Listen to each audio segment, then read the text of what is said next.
So Samson, show us the shoes. These are made by Hans. So they're pretty cool. That's cool. That is very cool. And it's got a Magical Crypto logo on the side. Looks pretty comfy, actually. I haven't tried them, but they should be. Nice. So are you only gonna wear them at our conference? Maybe. For the live show? Why not? Nice. At least one of the days, right? Yeah. They're the very, very rare, very exclusive Magical Crypto Friends sneakers. Where's my pair? And mine. I think you have to send him your address and he'll ship it to you. It's all a ploy to find out where you live. Tricky. I'm gonna send them Whale Panda's address. Okay, let's send him all the Whale Panda. How do you know my address? Number 1 Panda Lane, Europe. That's close enough. He's actually in South Africa. It's where the solar panels are that look like a panda. My OPSEC is so good that I'm everywhere. Yeah, no, we'll replace the green screen with giraffes walking behind you. I'm actually in the secret layer under Antarctica. Okay, let's start the show. Magical crypto. The best thing to do is simply to hodl. What's a young pony to do in a sea of shady ICOs? A lion's courage can light up even the darkness of shadows. Unlike the corporate suits, the whale panda is wise. A chicken dreams about the moon while soaring in the skies. As Bitcoin sees new all-time highs. Magical crypto. All around me I see big blockheads. Magical crypto. The best thing to do is simply to hodl. We'll always buy the dip, and we'll always be the best of the rest.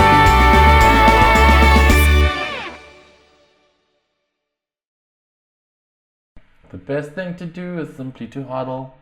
The huddle. So with us we still have Ricardo Ricarot Spani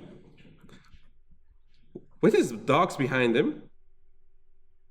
It's actually very nice paintings. Samson Mao with the lion in the back. Still didn't make our figurines yet. Still didn't do the podcast. Short is still waiting. What? But when podcast? When short? After we secure all the funding for MCC. Okay. Funds or Safu? Not yet. Charlie Lee with the sword behind him. I guess it's like sort of like Lob trying to show off with his guns, and he's trying to show off with the sword. Right. If you come to my house, this is what's gonna happen. I'm gonna chop your head off. This is actually a replica sword from Game of Thrones. Not the original one. I'm not rich enough to buy the original one. Okay. And me, well, Panda. I'm still here, whatever they're gonna put on the green screen. So let's start off the show with our current state of MCC, Magical Crypto Conference. So we did a call for speakers, we did a call for sponsors. We already announced quite a few speakers. And I think our lineup is going to be amazing. We really have some of the best speakers in the industry. Yeah, I will say this is I don't really generally get excited about speakers at conferences because oftentimes it's a mixed bag of, oh dear, we need to give the sponsors slots and also we need to try and find some decent speakers. And we have a pretty killer lineup. I mean, it is I'm surprised we've gotten the lineup we have because it is really good. Well, we started off with the 4 best speakers ever, so. It's true. It's true. Andreas Antonopoulos, Roger Ver, Craig Wright, Jihan Wu, Suko, Craig Wright, Zuko, look at Jian Wu. Looking real good. Yeah. And then on the marketing front, things are growing great. I've contacted all the key social media influencers. They're ready to post a purple tile when we're ready to go. Hashtag MCC 2019. Actually, didn't you see Max Kaiser post the orange tile? Yeah, but he jumped the gun. It's supposed to be purple tile. But yeah, we spent about $2 million on the social media influencer campaign, so I think we're good to go, guys. MCC Festival. Yeah, luxury, everything. No, but on a serious note, we really have an amazing lineup. With Adam Beck, Peter Dodd, Meltem, Elaine. I'm very excited to see Elaine's talk. cannot like give the subject of the talk yet, but it's going to be very interesting. Yeah, we have Austin Alexander, we have Miha, we have Phil Potter too, right? Yeah, it's not confirmed yet, but by the time this is out, it will be confirmed. It's either confirmed or we'll cut it out. Because we're trying to like do a bit of everything. So we have some about exchanges, we have some technical people like Andrew Poelstra. We have some about Bitcoin without internet, which is quite an interesting topic now with Rodolfo and VK and Adam Beck on the Blockstream satellite. And maybe some other speakers that by the time this airs is confirmed. Oh, and the regulatory panel is actually really interesting. So you've got Caitlin Long, who's obviously like got all this really cool stuff that's happening in Wyoming. You've got Troy Paredes, who is an ex-SEC commissioner. Who else? We've got someone from Detroit. Someone from Deloitte, not Detroit.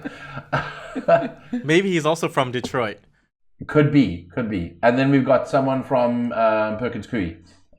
So I mean, like it is, we're talking about like really people that understand the regulatory space. It's very US specific, but I'm particularly interested in seeing what happens on that panel because of the fact that there are people who are just so ingrained in that world and understand so much about what's going on and aren't just going to like, give their opinion on things, but actually speak from a position of knowledge and influence, which is really interesting.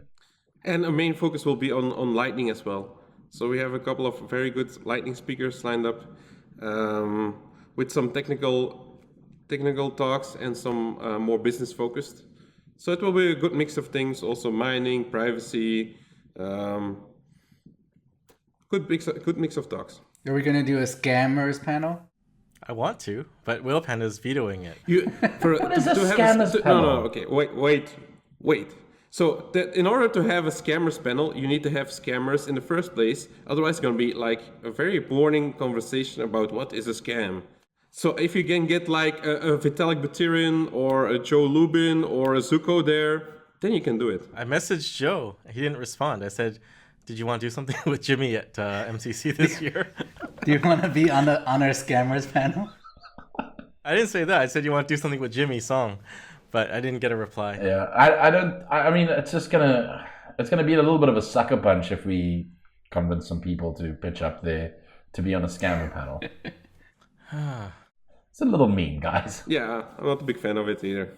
Yeah, I still think it'd be fun to have like Giacomo and some other guys doing something. They want to do like Bitcoin maximalist versus Ricardo and I, right? Yeah, let's do it. No, I don't think that's the right fit for it. Also, we cannot invite everyone as a speaker, Samson, because people have to pay for the tickets, because otherwise we cannot create the conference. Oh, you're Stop telling me. inviting everyone. Guys, stop trying to fish for free tickets. If the person is more likely to buy a ticket himself or herself, we won't invite them as speaker. But I'm the only one trying to keep the cost under control. You guys are like spending like crazy here. What have we spent money on? Coffee cups. Yeah, those were very expensive coffee. Those are expensive. Those were expensive coffee cups. The funny thing is people actually were complaining the ticket prices are so high they think we're going to like make a killing from this conference. No, some people thought that the ticket price is just to watch us do our show live.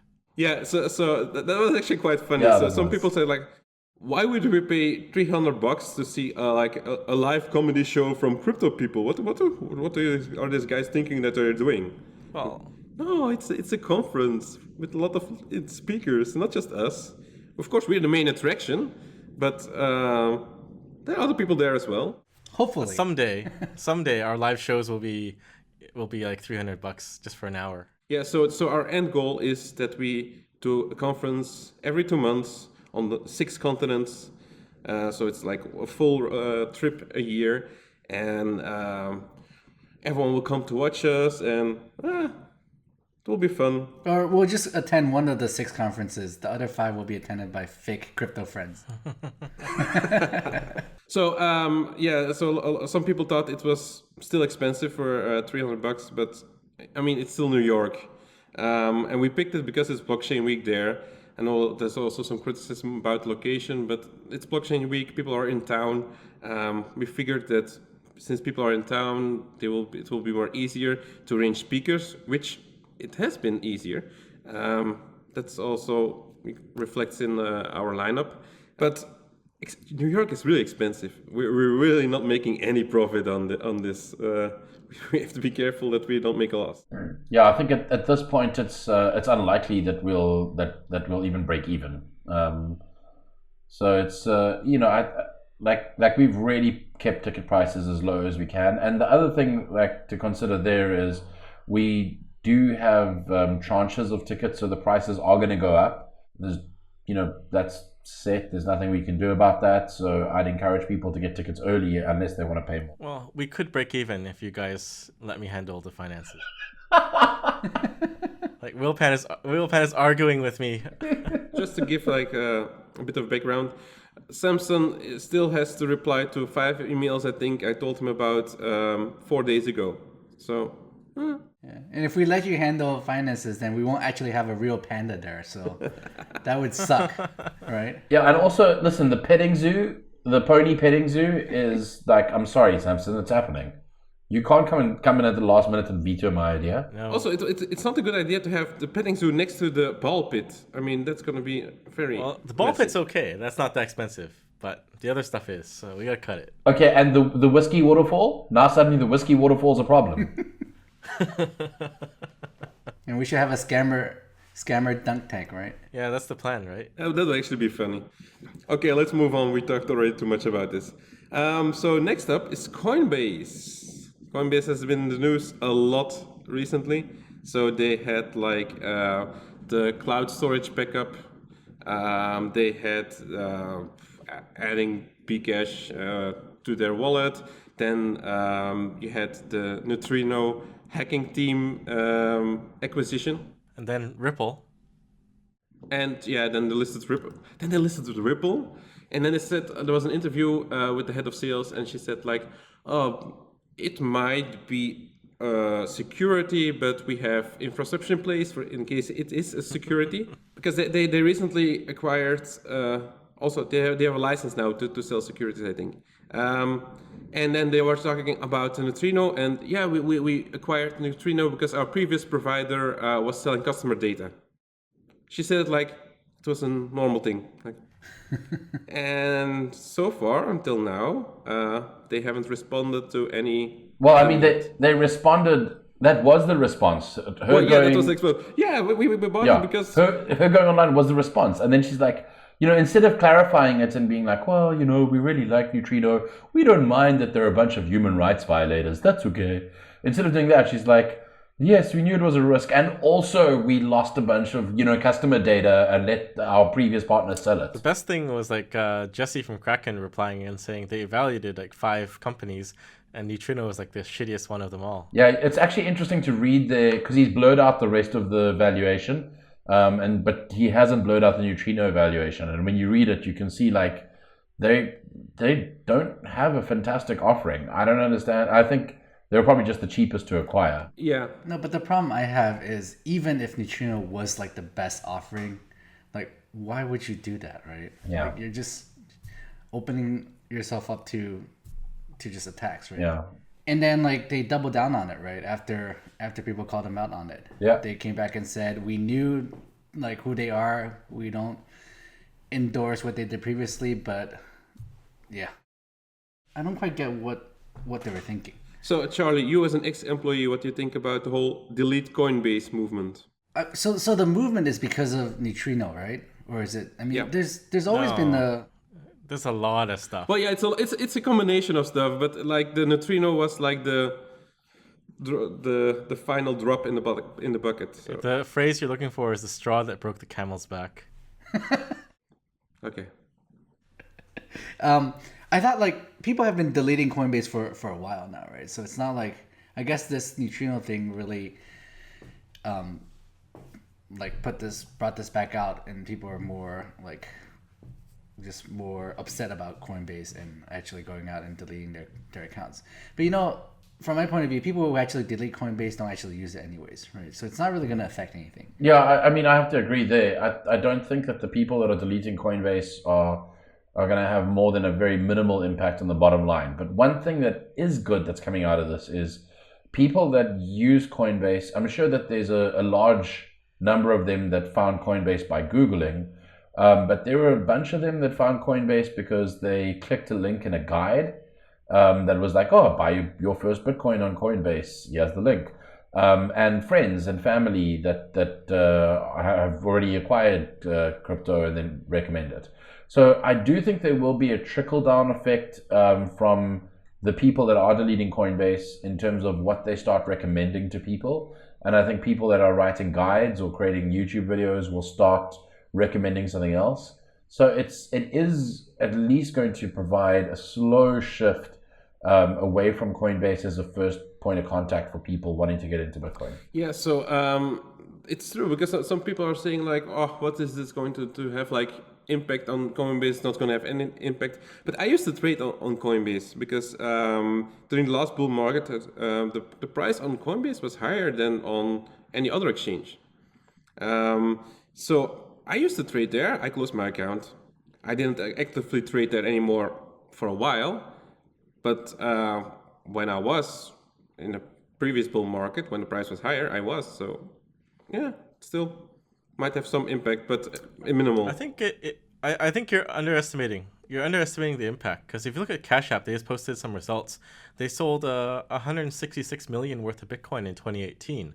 That's not trivial, and a big part of Coinbase is still doing retail sales, so it could have a pretty big impact. Yeah, I agree. And I mean, just maybe for anyone who wants to get a little bit of clarity on what the actual history is, the fact that it's not just Neutrino, that Neutrino is the straw that broke the camel's back. There's Janine has a really good thread on Twitter where she keeps updating it with new things that come to light. Her Twitter username is J9Rome, so J, then the number 9, and then ROEM. And the thread's fantastic. It's worth going to the top of the thread, which is from last year, and reading through all of these infractions, if you will, against the community. It all went downhill after Charlie left. That was the straw that broke the camel's back. It was. Actually, an interesting thing here is if you would work for a company like that, like Coinbase, and you see this kind of stuff happening, wouldn't you quit by yourself? Well, I would complain, right? I would talk to you, Brian, and say like, this is a bad move, right? And the thing is, Coinbase is, when I was there, it was pretty open, right? We have like all hands meetings, I think like every week. So like, and then you can just ask Brian and Fred a question, right? So if this actually happened when I was there, I would actually bring it up and talk about it. I'm pretty sure the company, there are definitely some employees that are upset about it, right? It's kind of a really stupid move in my opinion to do this and to actually double down, and instead of coming out and say, we screwed up, this is not cool, and do something about it, right? It's not cool to acquire a company that has employees that are, for all intents and purposes, criminals and are like writing backdoors into their software. I mean, you don't want that association, right? So it's like, why? Like, why would they do that? I just don't get it. But at a more pragmatic level, hacking team got hacked. Yeah, so they're incompetent, right? Why would you hire a bunch of guys that got wasted? You're like in a crypto exchange. Well, yeah, and she called it like best-in-class software as well at some point in the interview. So yeah, it's like, hey, we bought a bunch of guys who are incompetent and also human rights violators. My favorite line of the whole thing in the Kraken review was, maybe it was a breakdown in communication because of a language barrier. So they couldn't, the Neutrino guys couldn't understand what the Coinbase guys were, the Kraken guys were saying. That's awesome. Oh, it's gonna be so funny. Like it's gonna be like, oh, we thought that the product did something different because we couldn't understand what they were saying. Yeah. Oh, you told us not to sell everything to the Russian government. Oops. Sorry. But I'm also amazed how there's like no voice speaking from the company to address this, because it's like a disaster. It's like the worst PR disaster you could ever imagine. Like people going on the rampage. And that's normal though, right? Companies try to stay out of it if they don't have anything good to say. I don't know. Well, some people suggest like they should take charge of the whole conversation. So they should start communicating now because this is just getting worse and worse and worse. So Yeah, but that's not Brian's style. He doubles down every time. enough Coinbase. Hashtag delete Coinbase. Binance. So Binance announced their DEX now on the testnet, but even though they're trying to promote it as much as they can as a DEX, it's not a real a DEX, a decentralized exchange. And I guess it's just like a marketing strategy to try to sell it that way, because everyone's saying like, oh, we should leave decentralized exchanges, we should move over to decentralized exchanges. So what do you guys think? It's just a marketing plan to call it a DEX? I think there's no real definition of what a DEX is, right? So they're just, some people think it's just, if it has user controlled funds, then it's a DEX. Other people think the actual exchange has to be decentralized and no one actually controls it, right? So from Binance's point of view, their exchange or their DEX is user controlled funds, and that's in their mind, that's a DEX, right? So it's just a different usage of the term, and it's a new thing, right? So you can't really say, who's to say that's not what a DEX is. Is Magical Crypto Friends a DEX? Yes. Yeah, I think so. I believe so. And you know, we operate a DEX, you know, the Magical Crypto DEX, and you know, no one can use it, but that's not really the point. We have our own blockchain, but it's not mined. Magical Crypto Chain, MCC. No, wait, that doesn't work. Every now and then, one of us just creates another block and put it onto the chain. Yeah, so we, instead of like the EOS block producers, we have the magical block producers. It's just Lego blocks, small Lego blocks. I have big Lego blocks, yeah, if it'll help, you know. I mean, It doesn't help. yeah. So the Binance DEX also they're asking for 100K to list a new coin or a new token. That's pretty funny. So that sounds very decentralized. Where is the money going? Back to Binance. So how is it decentralized? Is it going to charity? Like their other listing fees are supposedly going to charities? Supposedly. Who knows? I mean, it's, if it was truly a decentralized exchange, then adding coins would just be about software. So are they charging $100,000 to merge a pull request? Are they going to charge me $100,000 to list Litecoin? Yeah. Are you ready to pay? You don't have any coins left. You sold them at all-time high. So yeah, you know you're in a bear market when smaller exchanges faking a lot of volume are going to people like Charlie, or I know a lot of people. Charlie Schram? No, like you. Doing what? We're going to you and to other developers and saying, we will list your coin, just pay us X amount, and we will add your coin to our very small, insignificant exchange. I get that actually all the time. Exchanges I've never heard of, like, send me a message on Telegram saying, like, we like your project, we want to list it, like, let's talk. So I reply and say, go ahead and list it. You don't need my permission, and I won't charge you anything. Maybe they think they need your permission. Maybe, I don't know. And then they don't reply after that. So Please send me 1 million and you can use it. My favorite response to exchanges wanting to charge for a Monero listing is I just say to them, sure, no problem, you're welcome to pay me to list Monero. And then there's like this moment of silence where they're like, no, we want you to pay us. I'm like, why would we do that? No, you pay us for the privilege of listing Monero. No one's paid yet. They missed out. Why? And you didn't pay Coinbase either, I guess, because obviously Ripple did. Yeah, we should do a crowdfund for Coinbase to like pay for a listing. and make it a secret. Yeah. You need an XMR army, and you need a good hashtag. Monero, the standard? XMR the standard. Yeah, works. Simple. Seriously, you need a hashtag. If you want a movement, you need a hashtag. Yeah, apparently. Well, we have hashtag SHUM, SHUM. Should have used Monero. How about hashtag XMR the XRP? XMR the unstandard. How about hashtag XMR Navy? Because, it's not an army. Always with the boat references. Moving on. JPM Coin.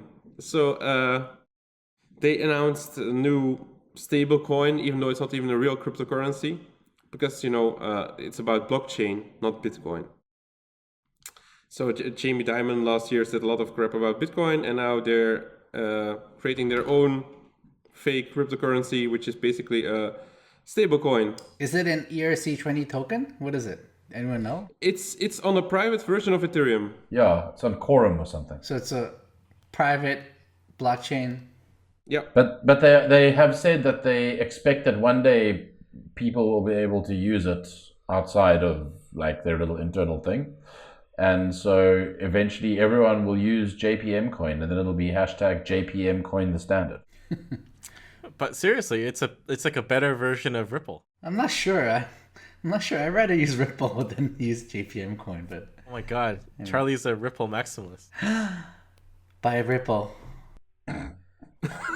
That's gonna be so taken out of context again. Well, the point of Ripple is that it's for interbank transfers, and that's exactly what JPM Coin is too, except for it's by the banks for the banks. Yeah, the JPM Coin will actually be used probably. Yeah, and they don't need to fake news. Wait, but do they have Bill Clinton and Snoop Dogg at their conferences or their meetings? Or Yeah, if you don't have Bill Clinton speaking, I mean, are you really even a cryptocurrency? we looked into getting Bill Clinton to talk at our conference, And and he said no. But he didn't understand. He didn't understand what cryptocurrency was. That's why he went with the Ripple. Makes more sense.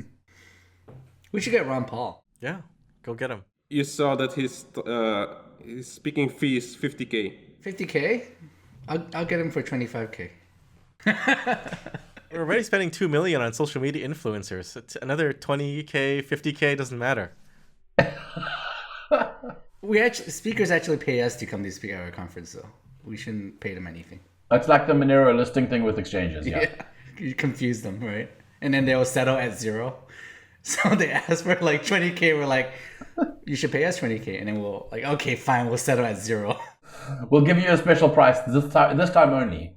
See, we should have just made our own coin and paid them in our coin. Magical crypto coin. I love it. And we only accept that for tickets. Exactly. It's a utility token. It's a lost opportunity, guys. We screwed up. We screwed up. Okay, and we're gonna pre-mine what 90% of the supply. I think that's fair. The only way to get it is from our decks. Well, I mean, we talked about how to create new blocks, right? Every now and then one of us will create a new block. This is great. We're really advancing technology. Well, then we should definitely have a wallet like Coinomi. This is a smooth transition. So, Coinomi wallet send your plain text seed phrase to Google Remote Spell Checker API when you enter it. It was only on the desktop and only to restore your wallet. But still, that's pretty funny. Pretty messed up. Pretty funny.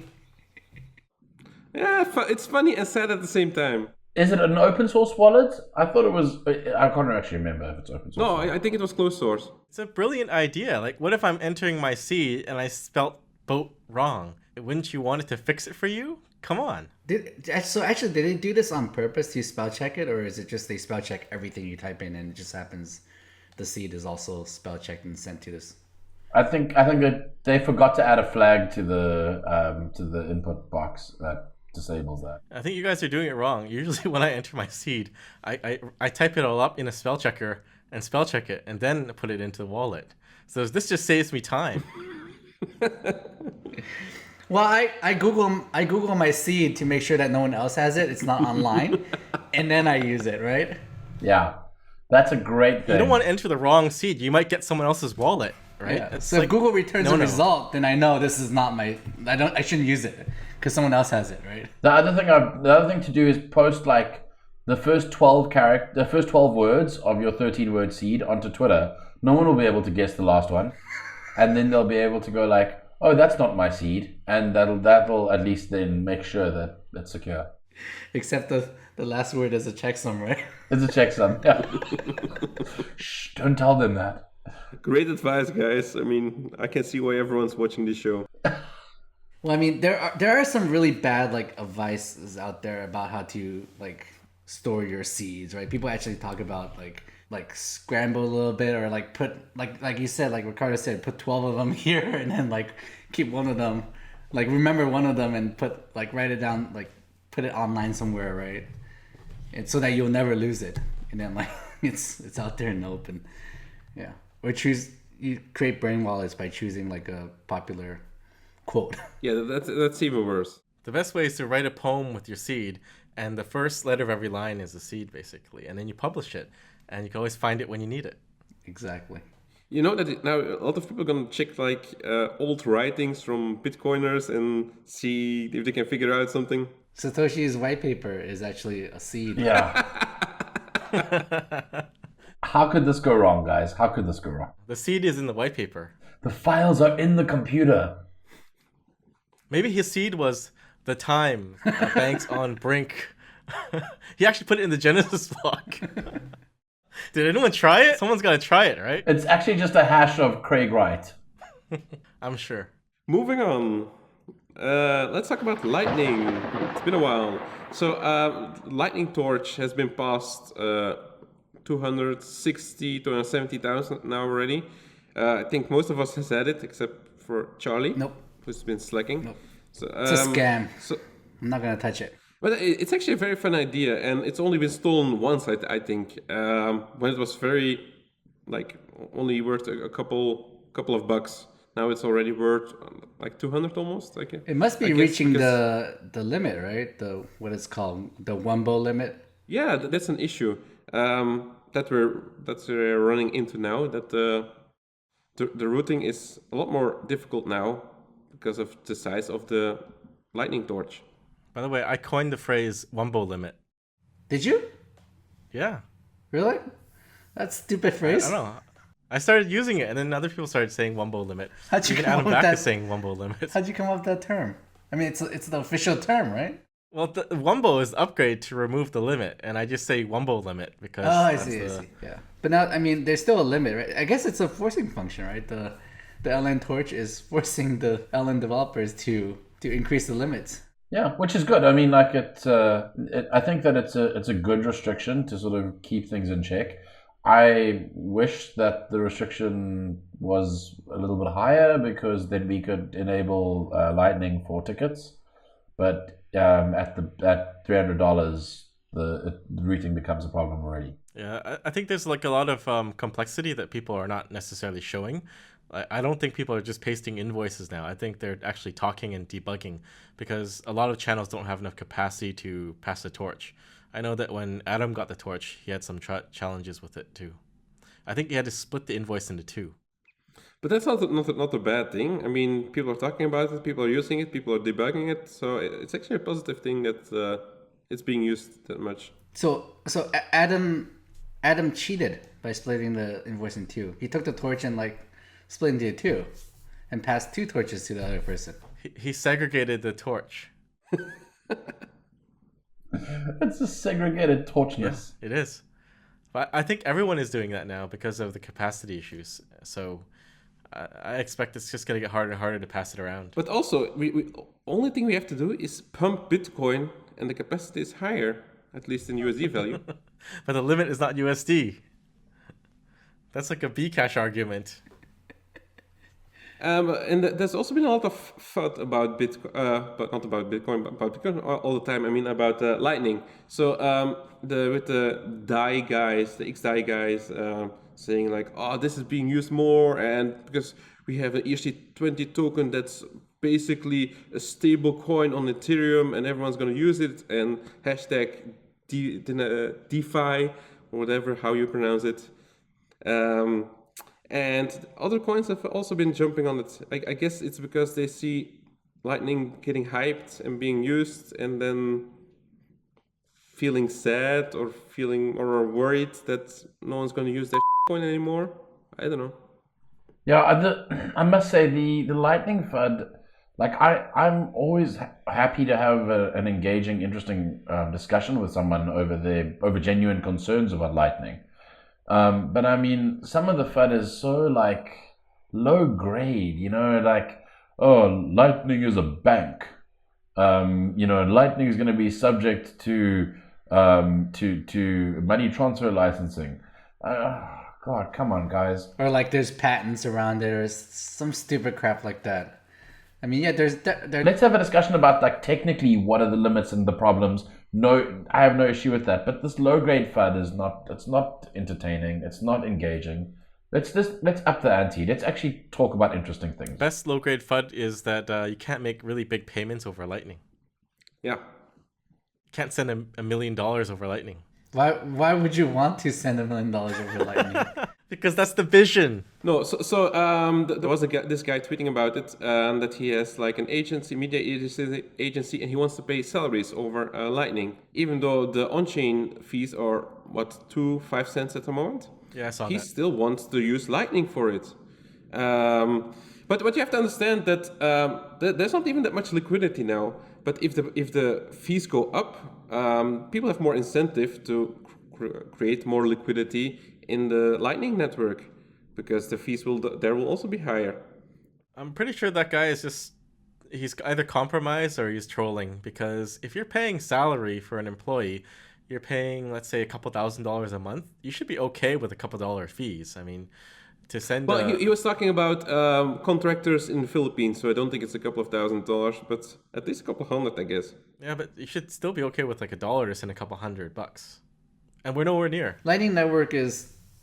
I mean, what's good about it is it can, like, aggregate, like, all the smaller transactions, right? So you don't have to settle every single one at a time, right? So you can save on fees.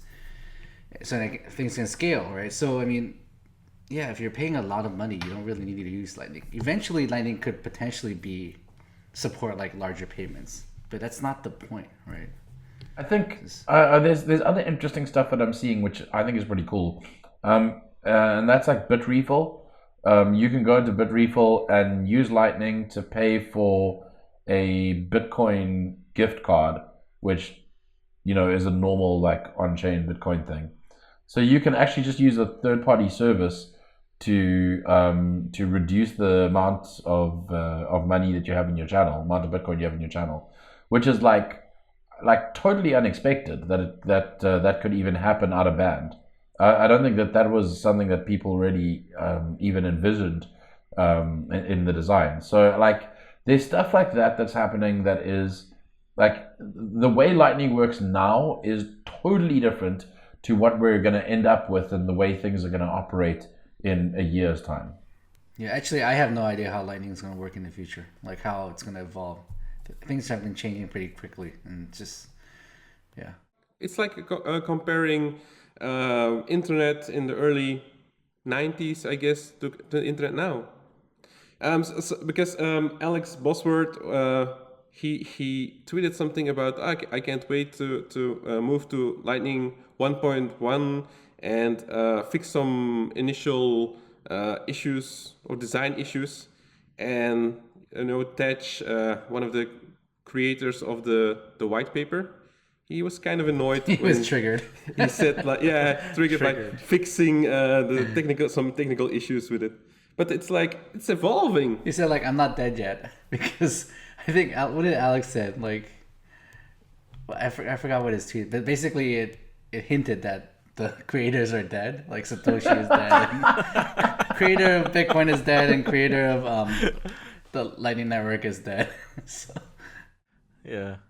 Well, the thing is, like, the original Lightning design is not wonderful.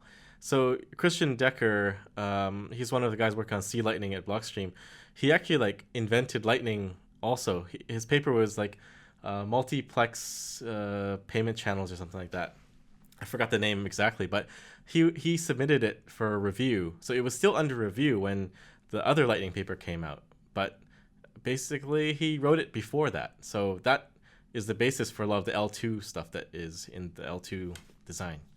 and I think it is superior. Yeah, I mean, like, there's Lightning's interesting as well from a design and development perspective because you can make changes, and as long as all the guys who are implementing their whatever Lightning node in whatever language they're doing, as long as everyone generally agrees that this is a change that should go into the standard, then it's not like consensus breaking. So you might have a problem where a particular node like C Lightning suddenly does something that the other nodes don't expect, but it'll be patched and everyone will update and it'll be fine. It's not like the risk of like, oh, this implementation has a small bug that breaks consensus and now your entire network's forked. So that makes it really interesting from a development perspective. Yeah. I think it was you, Rick, that said what it is now is not what it's going to be like. Or was that Yeah. someone else that said that? That was me. Yeah, the comparison, like, I think we're all old, right? So we all use dial-up. If you thought like the internet was going to be dial-up forever, and that's a horrible experience because you might get a busy signal and your modem is really loud when it's negotiating the connection, then it's like the same kind of FUD for Lightning, right? It's not the final state of the technology. It's still super early now, and the final state is not going to resemble this at all. So wait. I want to ask something for our viewers. Who do you think is the oldest one here? Because recently for some legal documents we had to give our birth date. So who's the youngest one? Who's the oldest one? List us, and we'll see how that turns out. Because you say everyone's old, but That'll be interesting. I can make the dial-up noise still, so Yeah, me too. I used it as well. Why don't you do it and show us your powers? Show us.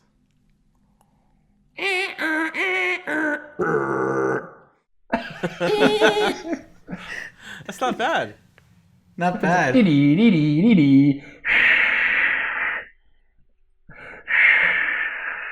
I think a lot of people don't know what that is anymore. Yeah, that's the problem. So apparently Bitcoin failed because it didn't get mainstream adoption. But no worries, Facecoin will. So there was this article from Nathaniel Popper in the New York Times that Bitcoin failed to get mainstream adoption. But no worries, Facecoin will. Facecoin is the Facebook cryptocurrency. I don't know if it's really going to be a real cryptocurrency. But apparently they're already like talking to exchanges to potentially list it at some point. It will be like a sort of stable coin type of thing. It's just another centralized coin, right? So it's not that interesting. No. Yeah, but Bitcoin failed, obviously. Yeah. It's pretty ironic that Nathaniel Popper is the one that writing this article about how Bitcoin failed. The way he said it was it failed to gain mainstream consumer adoption. But the headline, right? Yeah.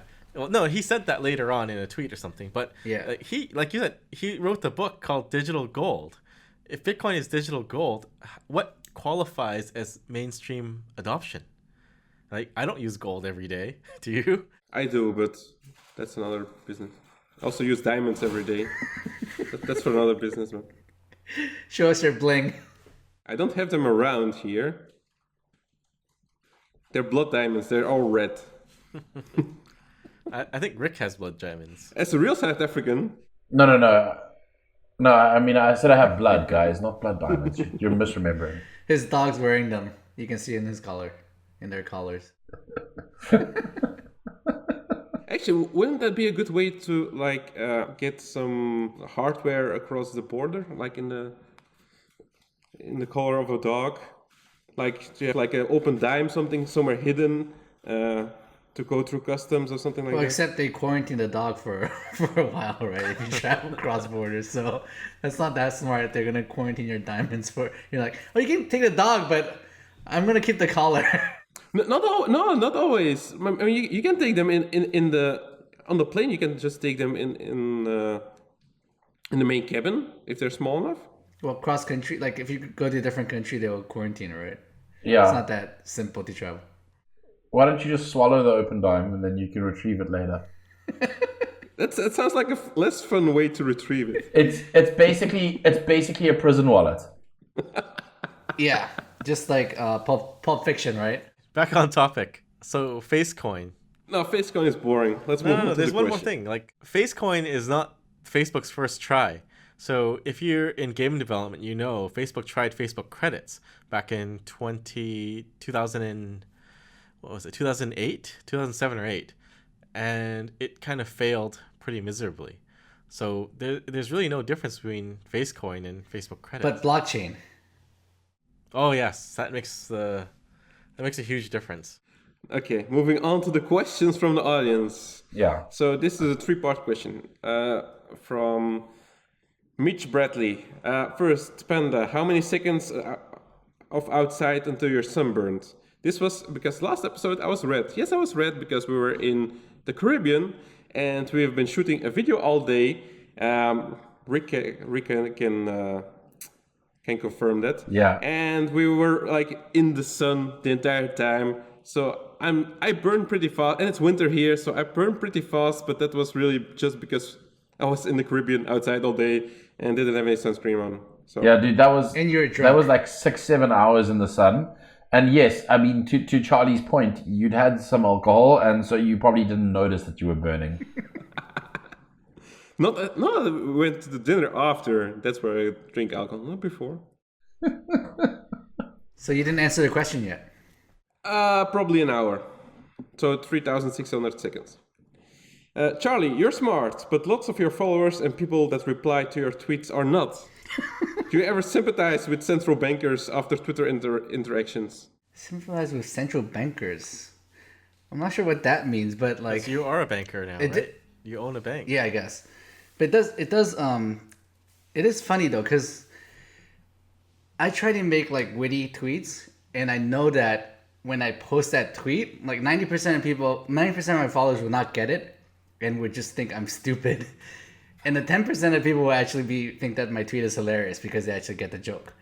Like just was it yesterday? I posted a tweet saying, what did I say? I said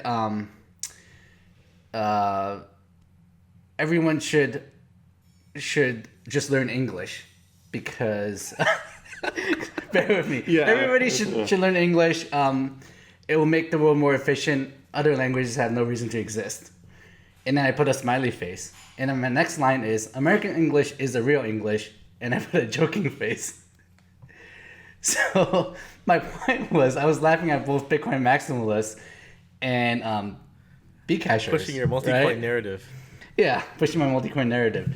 But then like 90% of people replied and said like they thought I was serious. They're like, I can't believe like they're like American English is such a bad language, and I can't believe like you post something that sounds just like Trump, and I'm like, you guys just don't get it. But You're basically the Trump of Litecoin. Trump will like me. I am. You have too many followers. I have too many followers. I do. I have a lot of scammers. I have basically like everyone follows me. So Ooh, look at me, everyone follows me. Ooh. I have so many followers, guys. I'm so special. You want some followers here, some followers here. Oh. You get a follower, and you get a follower. Everyone gets a follower. When you have that many though, a huge chunk of them are gonna be dumb. yeah, I mean like half the people have an IQ of 100 or less, right? So I mean it's just it's not necessarily dumb, but they may not be like that into Bitcoin or cryptocurrency that as I am, so they may not get like the inside jokes and stuff. So it's kind of tough because yeah, it's hard to tweet something that everyone understands unless you're just tweeting really simple stuff. Charlie, what are you gonna do when you break 1 million followers? You're gonna have a 1 million follower party I'm gonna dump them all. at all time high. Exactly. I've been probably blocking a lot of more followers than I get every day. That's why my number has been kind of slowed down a little bit. Yeah, because Justin has been going crazy. Yeah. He even passed Vitalik at this point. Obviously, it's all like real followers, right? He's Yeah. he's in this bear market. He's gaining like 4,000 followers a day. Yeah, totally real, 100% real. I love how he spun it so that when he passed Vitalik, it was like a indicator of Tron's success against Ethereum. That's just great. And next question, Pony. Minutes measure time or time measures minutes? Why are we doing the deep philosophical stuff? Like, it's too early in the morning. My brain. I would say Minutes measures seconds, and seconds measure minutes. yeah, from my perspective, minutes measure time. I'm glad we had this discussion. I feel like we've really moved the conversation forward, and we're finding mutually beneficial synergies in our environment. I have a bigger question. What is time, Ricardo? What is truth, Samson? What is the meaning of life?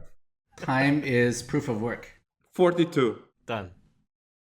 How can you use Bitcoin or Litecoin or Monero anonymously, but also have something shipped to your home address? Actually, that's an interesting question because that's something that's like that comes up quite often. Yeah, so that's a good question. I think people are confusing or conflating privacy with anonymity. So privacy is when you pay someone. Let's use Bitcoin as an example because we know that Bitcoin's privacy is weaker. So when you pay someone with Bitcoin, they're able to see the change going back into your wallet, and they can use very simplistic analysis to figure out your wallet balance. Now, if you pay that person with something like Monero, they can't figure out your wallet balance. That's privacy. It doesn't mean that that person that you're paying, especially if you're paying them like you're there in person, it doesn't mean that they can't see your face. It doesn't mean that somehow they don't know who you are, won't be able to recognize you later. It doesn't mean you aren't on the security cameras, but it does mean that you have that sort of that privacy that protects you and what you've done previously and what you will be doing in the future, just because you've made a payment to someone. Something else that a lot of people say along similar lines is, oh, but if you buy something like Monero on an exchange, then the exchange knows you bought Monero, and so therefore your privacy is compromised. But again, they're confusing the two because Monero provides forward privacy. So the exchange knows that you withdrew Monero, but they don't know anything from there. They can't tell what you've subsequently spent it on, if you've spent it at all. They can't tell if you've bought Monero from a different exchange. They can't tell anything from that point on. So it's forward secrecy or forward privacy from that point. Except they know for sure that the only reason why you bought Monero is to buy drugs. Or tax evasion, which apparently are the only two reasons that people use Monero, not for anything else. Well, so some of them use it to buy tickets for MCC. Yes, that is an excellent use of Monero because you don't want people knowing that, like in the office, that you're going to a thing called Magical Crypto Conference. And you shouldn't show up to the conference because then everyone will know who you are.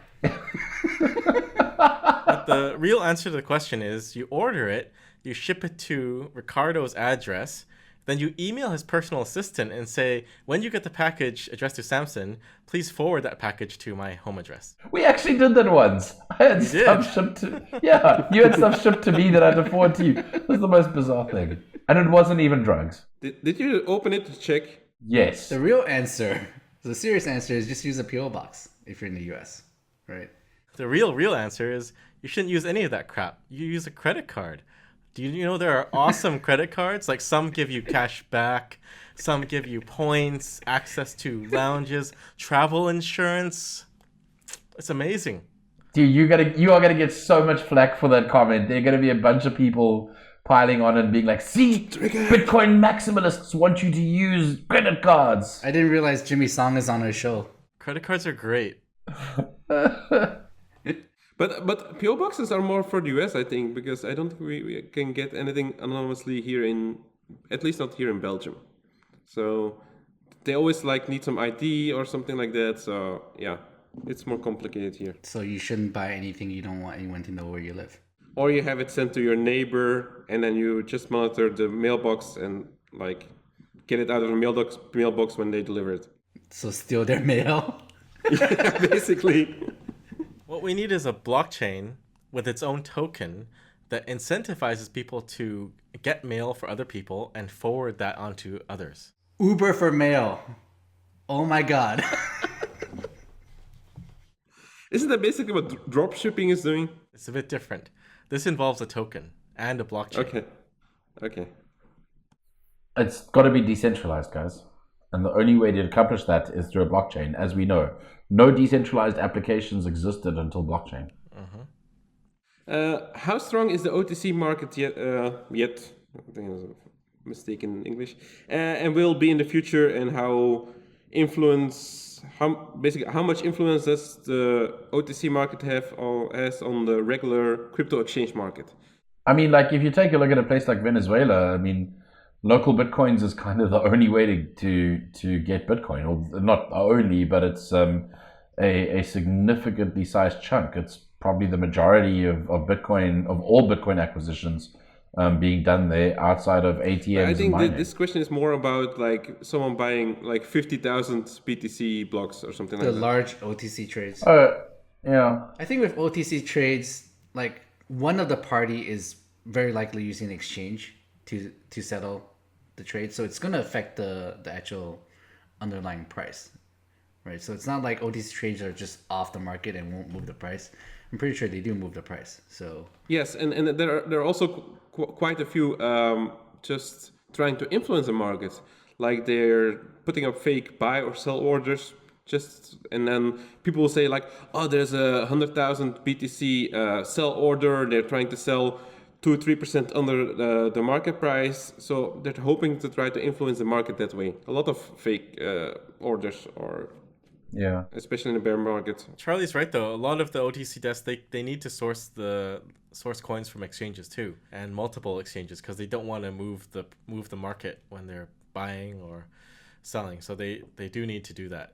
I think it definitely does impact, but I think right now in a bear market, my gut feeling is that OTC volumes are down. Okay. And last question. How far away is Litecoin Lightning integration from the core wallet? I guess that's the point is, or the question is, will Lightning ever be integrated in like a core wallet? This question was specifically for Litecoin, but I guess it also applies to Bitcoin. Why would it need to be? I don't understand. I mean, like, why would Bitcoin Core suddenly add Lightning support? That seems like an engineering nightmare. Even EC Lightning has plugins now. I mean, I think the question is, I mean, a lot of people don't necessarily use the core wallet as their wallet, right? So I think a lot of wallets will support both Lightning and regular transactions, where in the future where you actually don't really care or know what kind of transaction is happening in the back end. You just know you're sending money, right? So I think the question is whether or not that will happen versus like whether or not Litecoin Core, Bitcoin Core will actually add Lightning. I don't think Litecoin Core or Bitcoin Core will add Lightning, but most consumer wallets will actually do both Lightning and on-chain. And there was one more remark. There was a question about MCC. That if Carlos Matos would come for free, if we would have him. Hey. We actually discussed this earlier because he actually lives in New York. So if we can get him for free, then that could be kind of funny. We're gonna get a dunk tank and put him on it. What's up? Magical crypto! Splash. See, we don't need him. We got Ricardo. He can do a better Mastos than Mastos. And actually, one last thing about MCC is that we're going to MCC. We're going to MC. MCC ourselves. Yeah. Ourselves. You just screwed up your joke. Maybe you should redo that joke. I know.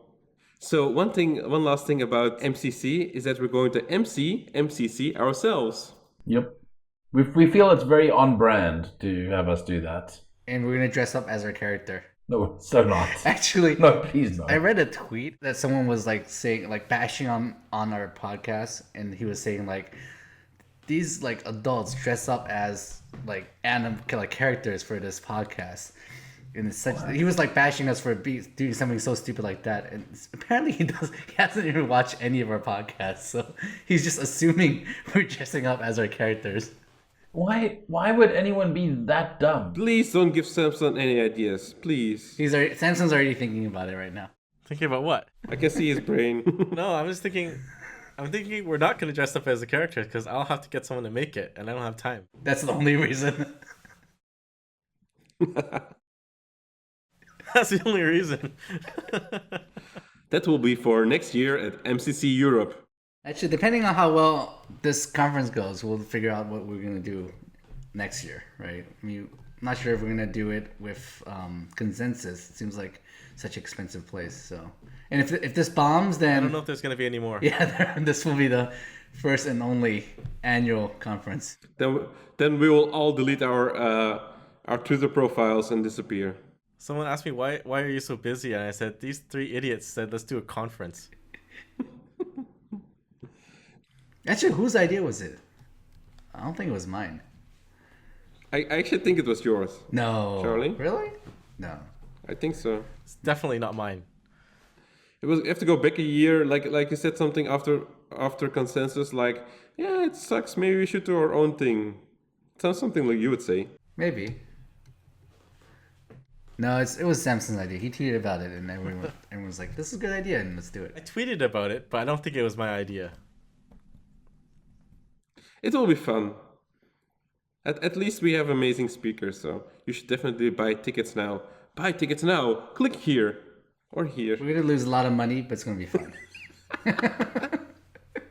And don't forget, VIP ticket holders, Will Panda will come pick you up at the airport. Stop saying that. People are taking this seriously. Come on. We're all serious. We decided already. Whale Panda's not allowed to drive in the United States. I don't have a car. He has a Pandamobile. Yeah, that's true. It's made of bamboo. I don't have a car in the US. I'm not gonna rent a car in the US. I only take Uber Black, of course. We don't have enough money to pay for a The car. funny thing is, we're getting a lot of people buying VIP tickets because they're expecting you to come pick them up at the airport. So It's true.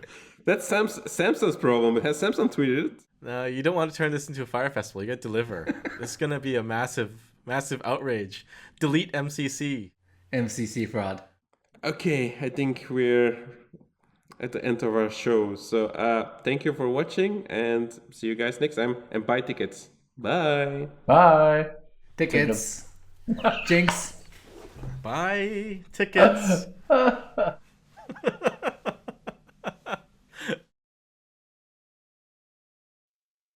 Magical crypto. Magical crypto.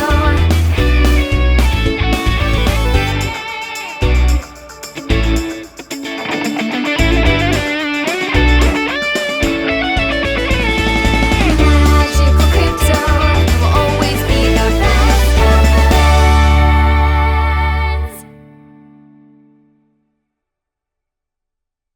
friends. Are we counting down again? Counting down? Like, Oh. We're gonna do the magic clap. Yeah. Ready? 1, 3, 2. what? Wait. Okay, you count. wait, 1. Okay, no. No. What? Okay, 3, 2, 1. Okay, 3, 2, 1. Come on, Charlie. Charlie was like 10 seconds later. Okay, again. 3, Outtakes. 2, 1. Okay, that's. Close enough. that was pretty bad too.